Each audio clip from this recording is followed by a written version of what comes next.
ছাত্রলীগের যে প্রভাবটা আগে ছিল সেটা এখনো ওরা দেখাচ্ছে। আমরা এখান থেকে অবৈধভাবে উচ্ছেদ হব না। এই কনভেনশন হল যদি ওনারা বন্ধ করে দেয় আমরা কোথায় যাব? হুমকি দিয়ে যাচ্ছে যে এখানে ব্যবসা করতে দিবে না। নিকুঞ্জ কনভেনশন হল উচ্ছেদ করতে উঠে পড়ে লেগেছে সিটি ডেন্টাল কলেজের মালিক ডাক্তার ASM বদরুদ্দোজা। শনিবার নিকুঞ্জ 2 খিলক্ষেতে অবস্থান কর্মসূচিতে এমন মন্তব্য করেন নিকুঞ্জ কনভেনশন হলের কর্ণধার হারিজ মাহমুদ। সে প্রতিনিয়ত হুমকি দিয়ে যাচ্ছে যে এখানে ব্যবসা করতে দিবে না, এখান থেকে উচ্ছেদ করবে। জানা গেছে হারিজ মাহমুদ ও তার পার্টনার মনির হোসেন নিকুঞ্জ কনভেনশন হলের মালিক। তারা সিটি ডেন্টাল কলেজের মালিক ডাক্তার ASM বদরুদ্দোজার কাছ থেকে 2021 সালের 27 জুন কনভেনশন হল করার জন্য ওই বিল্ডিংয়ের উপরের 3.5টি ফ্লোর ক্রয় করে, যার অবস্থান 73/A এয়ারপোর্ট রোড, নিকুঞ্জ 2 খিলক্ষেত, ঢাকা। ক্রয় করার শর্তে ডাক্তার বদরুদ্দোজার সহিত রেজিস্ট্রি বায়না করা হয় এবং বায়নার শর্ত মোতাবেক কনভেনশন হলে ব্যবসা পরিচালনা করে আসছেন তারা। কিন্তু পরবর্তীতে রেজিস্ট্রির সময় হলে বদরুদ্দোজা আওয়ামী লীগের দাপট দেখিয়ে রেজিস্ট্রি করে না দিয়ে হারিজ মাহমুদ ও মনির হোসেনের চলমান ব্যবসা নিকুঞ্জ কনভেনশন হল বন্ধ করে অন্যায়ভাবে বের করে দিতে চান। সমস্যাটা হলো, আমি নিকুঞ্জ কনভেনশন হলের এই বিল্ডিং থেকে উপরে 3.5 ফ্লোর ক্রয় করেছি, খরিদ করে ওইখানে আমি একটা কনভেনশন হল করেছি।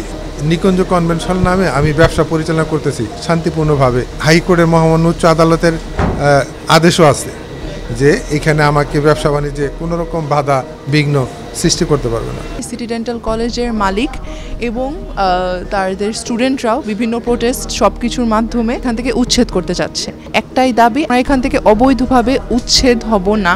নিরুপায় হয়ে তারা আদালতের শরণাপন্ন হন এবং উচ্চ আদালত দীর্ঘ শুনানির পর গত 2023 সালের 20 নভেম্বর নিকুঞ্জ কনভেনশন হলের পক্ষে রায় দেন এবং ইনজাংশন জারি করেন এই মর্মে যে নিকুঞ্জ কনভেনশন হলের চলমান ব্যবসায় কোনো রকম বাধা সৃষ্টি করা যাবে না।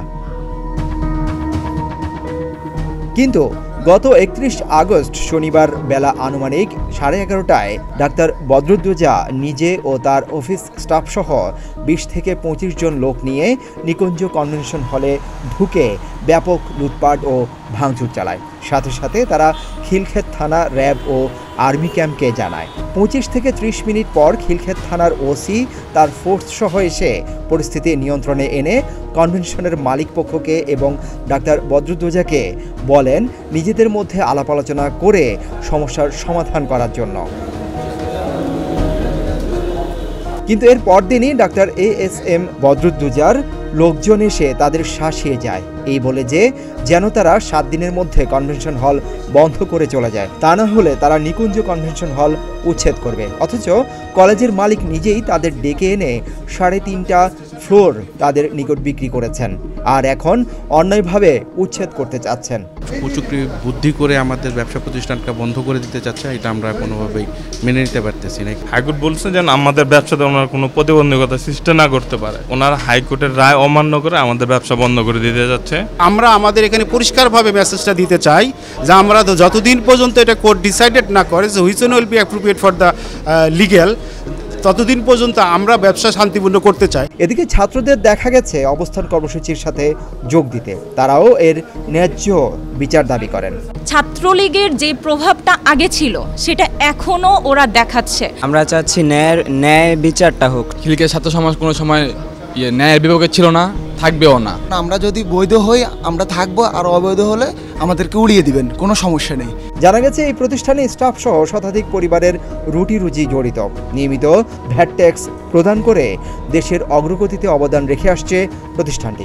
আমাদের কেরিয়ার এখন হুট করে একটা কোম্পানি বন্ধ হয়ে গেলে আমরা কোথায় যাব? আমরা তো চাকরিও পাবো না। আমাদের যদি এখান থেকে চাকরি চলে যায় আমরা অবশ্যই না খেয়ে থাকবে। এখন দেশের যে পরিস্থিতি, আমাদের অবশ্যই কোনো জায়গায় চাকরি হবে না। এমত অবস্থায় নিকুঞ্জ কনভেনশন হলের মালিক হারিজ মাহমুদ আরও জানান, নিকুঞ্জ কনভেনশন হলের মালিক, কর্মচারী ও স্থানীয় ছাত্র সমাজকে নিয়ে এই অবৈধ উচ্ছেদ ও জুলুম নির্যাতনের বিরুদ্ধে সপ্তাহব্যাপী অবস্থান কর্মসূচি পালন করা হচ্ছে। তারা এই ন্যায্য অধিকার আদায়ে সরকারকে পাশে থাকারও আহ্বান জানান। এই বিল্ডিং এর মালিক উনি সবসময় প্রতিবন্ধকতা তৈরি করতেছে। সিদ্দিকুর রহমান রোমন, প্রতিদিনের বাংলাদেশ।